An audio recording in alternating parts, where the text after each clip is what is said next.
Before we begin Off the Record, I need to share something important. When federal funding was cut, WKAR lost $1.6 million. Thanks to cost-saving measures and community support, we've closed much of that gap. But we still face a $500,000 shortfall, and we can't finish the job without you.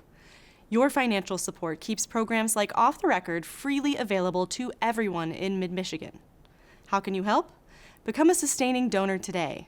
Already a sustainer? Please consider increasing your monthly contribution. Visit wkar.org/OTR to donate, or click the link in the description. Now, Off the Record.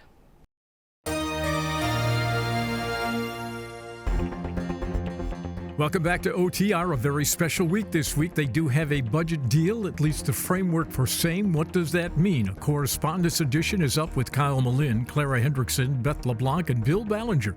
Sit in with us as we get the inside out. Off the Record. Production of Off the Record is made possible in part by Bellwether Public Relations, a full-service strategic communications agency partnering with clients through public relations, digital marketing, and issue advocacy. Learn more at bellwetherpr.com. And now, this edition of Off the Record with Tim Skubic. Thank you very much. Welcome to Studio C. Well, guess what, boys and girls? We have a little bit of stuff to talk about. Beth, when you first heard they had an alleged deal, framework of same, what did you think? I thought, I thought they were pretty close because it came right after they passed legislation last night that would put a wholesale tax on marijuana. And that seemed to have broken the ice. It was sort of a sign of good faith from Republicans after Senate Democrats had been demanding some kind of revenue increase for a while. So it's sort of a olive branch of sorts. But I was a little bit confused by the release because it was very carefully worded, Tim. They agreed to have they agreed to have a deal by October 1st. And the details of that deal are still very much to be determined, or at least they're not releasing them publicly at this point. So the top line, how much the total is going to be, Hall said yesterday that it's going to be below last year's, which was $82.5 billion. But besides that, we don't have a firm number there. And then there are a lot of other questions that weren't answered in that press release. What did you make of it, Kyle, when you first heard it? Well, at least they're making progress. I mean, what we have here is the Republicans and the Democrats came together begrudgingly, I think, for the Senate Democrats on a road funding deal. $1.85 billion per year going forward, a mixture of cuts and revenue, the marijuana wholesale tax, as Beth mentioned, and then making sure that everything that is collected at the pump goes to roads, which is something that everybody finally agreed to. But as far as like the actual budget now, we still don't have targets. As of last night, we didn't have target numbers where the House and the Senate and the governor all said, we agree, this is the number we are willing to spend. The Speaker was not able to give us what that number was. He said it's still being talked about a little bit. So, while the governor expressed optimism that they can get a deal on October 1, it's still optimism. They've got a road funding deal, but that's it right now. Yeah, of course, there's still a lot to be worked out here. But my first thought was that we might get our first bill signing of this legislative session. And Governor Whitmer has really carefully crafted this national reputation as someone who can broker these bipartisan deals. And she's repeated often that she's gotten budgets done with Republicans in charge of the legislature and with Democrats. It's a major test with the divided legislature to actually get a spending deal together. And meanwhile, you have a potential successor in Mayor Mike Duggan, who's making the case that Lansing isn't functioning. And so if they can do this, it allows everyone to say the system is working. They're not going to be pointing fingers at each other, blaming one another for who's responsible for a shutdown. They can each take credit for what little gain they got and can claim credit for in the budget. I want to come back to that point later on, but Billy, your reaction? Well, my reaction is they got to vote. I mean, isn't that a major part of a legislator's job next week? I mean, nothing has really happened yet that shows this is actually going to occur. We may be premature in our jubilation that they seem to have reached a deal, in that maybe October 1st will come and go and they will not have the budget. Well, we're about to see if legislative leaders can instill on the body politic caucus discipline. which is code for you're voting for this or not, right? Isn't that how it's done? That used to be the way it was done. Well, can they replicate that? Possibly, but they can also unreplicate it. When I spoke to Mr. Hall last night after the news conference, he said, and he wasn't being pejorative about this, but he said, it's really now up to Winnie Brinks to deliver the votes in the Senate. Don't we assume that since she and the governor are now simpatico, that they will deliver the votes in the Senate? Yeah, I mean, I think that's the hope for next week. And I think Hall has shown he was able to get, those budget bills last night, or the tax bills, they passed by wide margins on a bipartisan basis. I think Brinks, she has to show she can deliver next week too. And I think that some of the lawmakers in the Senate are a little disgruntled with this plan. I think Senator Irwin has voiced some disagreement with some of these tax moves that they made last night. So I feel like there might be, still some votes to win over, but if they have a deal, they have a deal. Well, it feels like to me that they're building the airplane in flight. Doesn't it feel like that? Yeah, we're off and running, but we still got a lot of details to work out. I don't know. I think they got a lot to work out. For the Senate Democrats, though, they came to this road funding question very dubious and very hesitantly, because for them, making sure that kids are fed, making sure that there's social services, those are their priorities. The roads have never been the Senate Dems' priorities. So for there to be a deal on roads, they're not going to be the ones who are going to jump up and down and say hooray. They're now working and saying, okay, we're going to go ahead and we're going to swallow this. But we want this and we want that. And we don't know what this and that are right now, and maybe they don't either. Well, it complicates the budget discussion, because that is the leverage that they're looking for in the budget, because that stuff is their priority. Yes. So we're going to have some horse trading going on here over the weekend and leading up to any vote. Yeah, to Kyle's point, I think it's really clear last night that Governor Whitmer is getting her road funding plan. She has repeatedly said there's no budget deal without a road funding deal. Speaker Hall gets to claim cutting waste, fraud, and abuse. And I think the question mark is, what are Senate Democrats getting out of this deal? And the other big question is, where are the cuts going to be made? Speaker Hall talked about doing a one-to-one, making sure that any new revenue is matched by equal cuts to funding. But it's not immediately obvious which Senate Democratic priorities are going to be a part of this plan. Well, and the other biggie is that $1.1 billion that is now coming off at the pump that used to go to the schools and municipalities, that is nada for them, with the promise that we'll backfill it by going into the general fund. Do you understand what that means? They got to find $1.1 billion laying around somewhere to keep the schools harmless. If you're a soup watching this right now, are you at home saying, whew, that was close? Or are you going, oh my God, I can't believe they're going to go to the general fund? Yeah, part of this is also there's something that as part of the one big beautiful bill, there was some special exemptions that were given to businesses on equipment and stuff, an extra tax write-off for businesses that was supposed to also carry through to the states, and so that the state governments were also going to have to offer these special these tax breaks on purchases and so forth. And what the legislature agreed to yesterday is that we aren't going to do that. We aren't going to offer those same kind of breaks. The technical term is decoupling, and that's actually going to save the state. Well, aren't they going to drag out the payments? They're not eliminating them. Right. So it depends how you want to word that. But yeah. Well, that's an important word, because whether it's nothing, but we get it longer over time. Decoupling, right. So, but are they going to be eliminated, or are they going to be stretched out over time? But regardless, they're not going to be offered immediately. And so that is a savings, and that's part of the backfill. Well, we'll see. All right, I want to get back to a point, Claire, that you raised earlier. Is a big loser in this debate and this alleged deal framework Mr. Duggan? Yes, if a deal gets done that's reasonable, he will lose a lot of his claim that I am the only one who can really fix the mess in Lansing. The legislators will say, and the governor, we did it. You think the same way? I don't think all dysfunction in Lansing comes back to Duggan at the end of the day and his chances. I think, he'll play off whatever happens in Lansing at the end of the day. And it is true, they may pass a budget before October 1st, but they're 3-4 months past the July 1st deadline. So Yeah, but it's not the same pop as shutting down the government. I mean, really, the commercial, I can see it. I'm sure they've already got it queued up and written.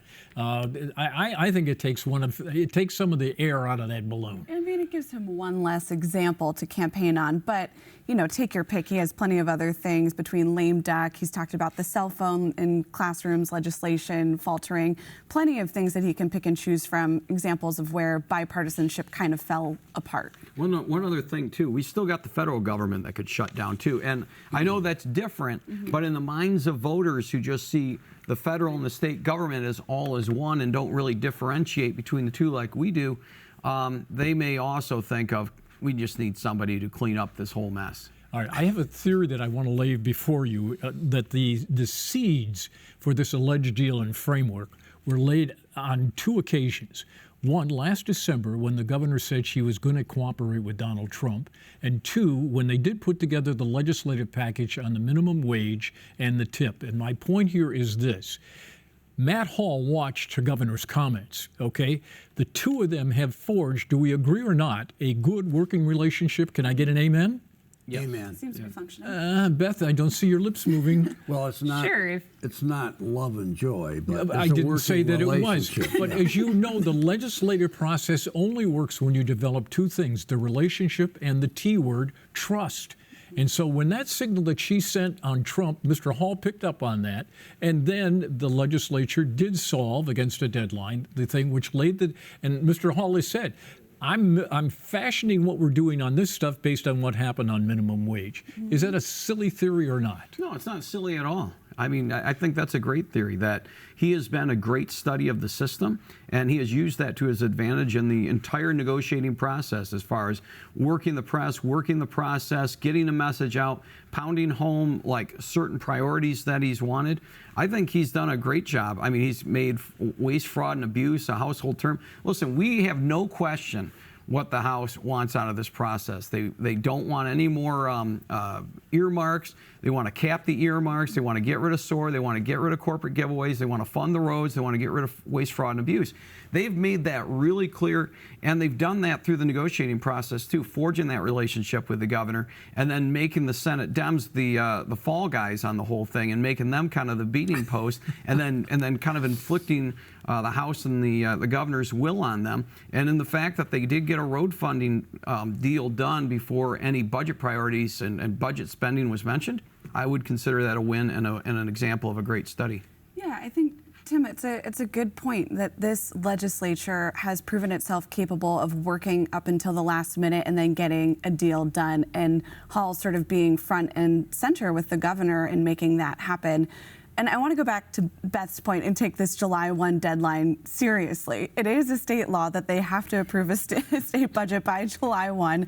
So they've already blown past the deadline, even though the October 1st deadline is the real show. But I do wonder if after all of this, lawmakers will try to come together and say, how can we avoid this last minute scramble from ever having to happen down the road? I mean, one of the proposals that's been floated is suspending lawmaker pay if they can't reach a deal, but sort of wonder if they'll return to that and do a sort of post-mortem here. The answer is no. No way. I think they like their freedom a little bit. Sorry, Claire, nice try. We can all hope, but the one other thing, I mean, I think you're correct that Hall kind of read the room when Whitmer spoke about trying to build bridges with Trump last year. I think what Hall also does well is he can kind of drive a wedge where he sees a crack. And if he saw a crack between the governor and Democratic-led Senate, and he drove a wedge in there, and you saw that his critiques in press conferences were very targeted, and they were meant to widen that gap between them. And I think he got under people's skin, and I think it did exacerbate it. There's one element that I think we need to explain to the people. As they said last night, there's a 1-for-1 exchange for every new dollar of revenue. Remember, the Republicans said we're not going to raise revenue. Well, here they are voting for revenue, but Mr. Hall's reaction is, yes, but we're getting something in return. What's the 1-to-1 mean? It means for every new dollar of revenue that's coming in, there's going to be a dollar equivalent in cuts that are made. And we don't know what those cuts are. I mean, that is the really big unknown at this point. Yeah, Hall expressed such disappointment. He said, we get so much more done on cuts if we could just get those Democrats interested in getting rid of waste, fraud, and abuse. Well, and he they said just the don't do road it. package could have been higher. Yeah, exactly. In fact, I just got to say, I love the idea in the legislative process that when they started out at this $3 billion number, okay, you know what? If you know you can't reach it, you just say, okay, lower the target. Nobody at home will know. Okay, it's a brilliant move. It actually is it not? It is. It is. Look, Hall has taken over as the dominant legislative figure. He's been the strongest speaker, I would say, in terms of the big three that we've had in years. And he's much stronger than Brinks. And he's forged this relationship with the governor, which is very surprising to a lot of people because he's a very partisan Republican and she's a very partisan Democrat. Well, you knew there was something up when they had that secret caucus meeting, and this is rare. Both the Senate and and the Republicans from the House got together in the Capitol and had a whole list up on the board of tax increases that the Democrats say, why are you smiling? Take a look at these. Which ones can you sell? The fact that the Speaker put that on the screen to discuss it was a signal that they're serious about raising revenue, right? Oh, yeah, they were because there's got to be some give and take. It's not a Republican trifecta. They're going to have to give on something. But what's interesting here is that this road funding package, $1.85 billion, it's not $3 billion. You got what, 60-70% of what you wanted. It's kind of like about 10 years ago when Kevin Cotter and Arlen Meekoff came together.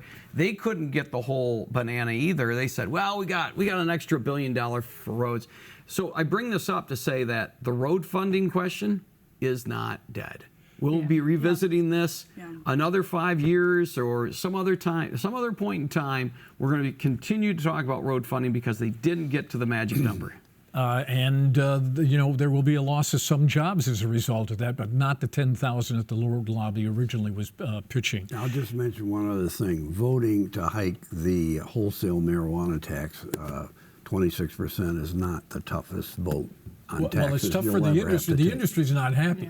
They may not be happy, but the rest of the population. Well, the other thing, I think some Republicans don't care what the industry thinks in that sense. Exactly. But the idea is that if the industry isn't doing well, that tax doesn't perform well and doesn't return the revenue that they need.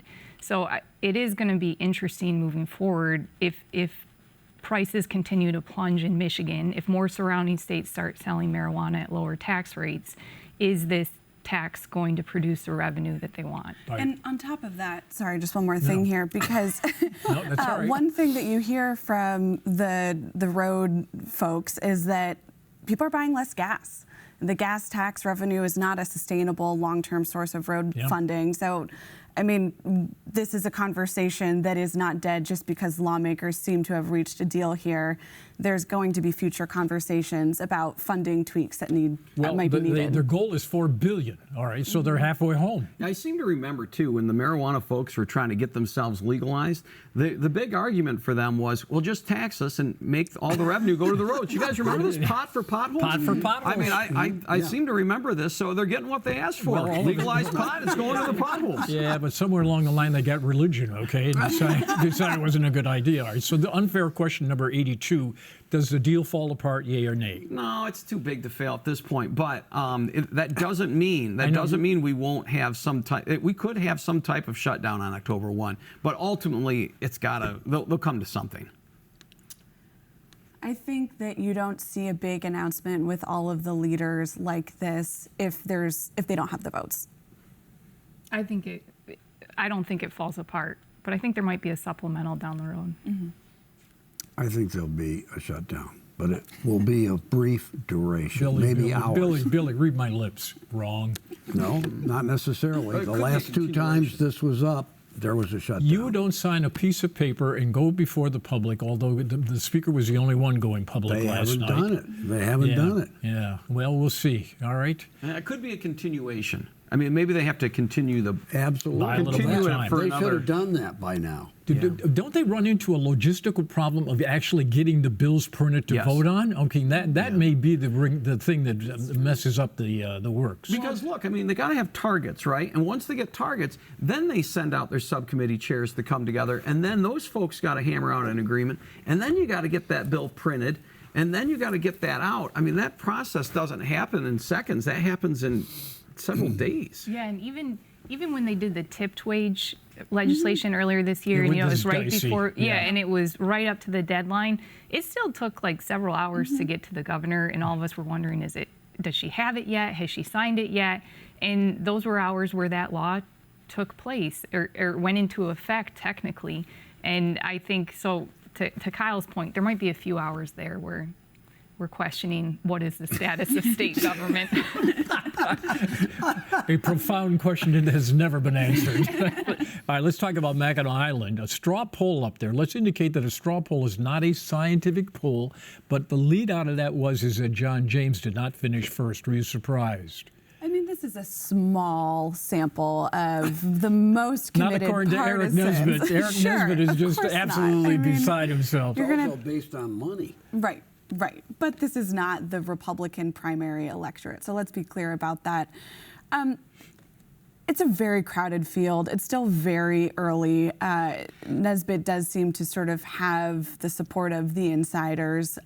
But when voters start to plug into the fact that there is an election next year, Whitmer cannot run, and it's an open field, they'll start to make up their own minds, and I think we'll have Let a me clearer just come back picture. to our previous subject. Eric Nesbitt has not said squat about any of this stuff on this deal. Has anybody heard from him? Not much. Bethy, have you heard? Surprise. Not since last night, but he has been vocal on the budget in general. Well, of course, he's Yeah. been very vocal of beating up on the governor. Now, all of a sudden, his governor's got to deal with his speaker, who he's a close friend with. So what does Eric Nesbitt say? Well, he hasn't said much yet. I think some of that, though, is that he's waiting to see what the Senate Dems say in reaction, because he's going to see what the Senate Dems do before he exercises his leverage points. All right, so back to the straw poll. Well, I mean, Kyle wrote a really good column about John James this week, saying this guy should have put this thing away 6 ways to Sunday, just like Mike Rogers. nomination for governor. Yeah, just like Mike Rogers for the U.S. Senate. And he appears to just totally blown it at this point. I mean, look, that was a signal, that poll, not the fact that Nesbitt finished first, the fact that James finished fourth. Right. And, you know, he made limp excuses afterwards about why he didn't participate in the gubernatorial forum on the island. What was the excuse? He went to a mixed martial arts escapade. Where the pulled out questions early. were easier? Apparently so. The point is, he's run a campaign on fumes. He's just on cruise control. He thinks simply because he's got the name ID and he's got access to money that he's just going to cruise the nomination. I don't think it's happening in the Republican Party among their leaders and the regular people. Start at the White House and work backwards. Well, He's got exactly. a problem with Donald Trump. He does, and if Trump doesn't endorse him, Or somebody else. You know, all the air goes out of his balloon. Well, look, it's not just because he showed a bit of arrogance on the island and didn't really do much and hasn't really done much up to this point. What he did with Donald Trump is he said, I'm not going to run for re-election in a competitive district in Macomb County. And then in front of the camera, you heard him say, we'll get you somebody instead. Well, listen, he's gotten nobody. The Republicans have nobody in the 10th district except a guy, a very charming guy, whose last name you can't pronounce. And then you've got the son of a sheriff in a neighboring county who's also looking into it.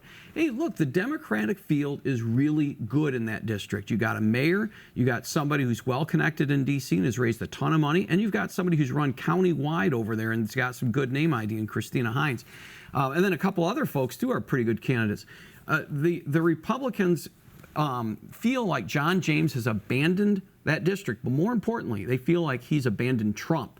And that's where he's really getting into trouble. They're saying, you're screwing over Trump by doing this vanity project, and you're not explaining it to us. So, you know what? We got great options over here. Nesbitt's good, Leonard's good, Cox is good, even Carla Wagner's good. We don't have to go with you, and we're not. So is he tone deaf? I mean, I think if I can't get in his head, but if I were to assume, I would think he believes that this insider politics on the island isn't important. And whether that proves true or whether it proves false, we'll see during the primary. But I think he feels that he has enough popularity in the state or enough name recognition that he can pull off a primary. Is he upsetting Republican insiders along the way? I think he is. I think he's got the big head, Tim. He's just arrogant. He thinks, I've come close twice statewide, winning, lost narrowly.